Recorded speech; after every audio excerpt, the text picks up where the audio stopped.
Le ministre chinois des Affaires étrangères, Wang Yi, et son homologue britannique David Lammy se sont rencontrés vendredi à Beijing et ont discuté du partenariat Chine-Royaume-Uni. Wang Yi a déclaré qu'en tant que membre permanent du Conseil de sécurité de l'ONU et principales économies du monde, la Chine et le Royaume-Uni devraient défendre l'ordre international, travailler ensemble pour relever les défis mondiaux et poursuivre le développement.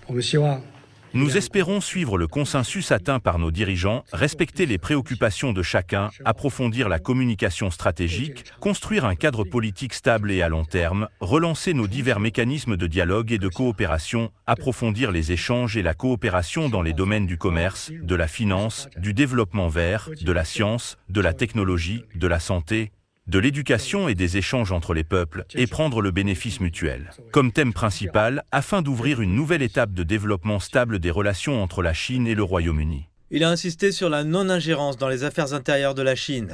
Le ministre britannique des Affaires étrangères a déclaré qu'en ce qui concerne la question de Taïwan, le Royaume-Uni avait honoré l'engagement qu'il avait pris lors de l'établissement des relations diplomatiques et qu'il s'y tiendrait, et que les deux parties partageaient de vastes intérêts communs, qu'il ne devrait pas y avoir de rideau de fer et que le Royaume-Uni se réjouissait de renforcer les échanges et le dialogue avec la Chine.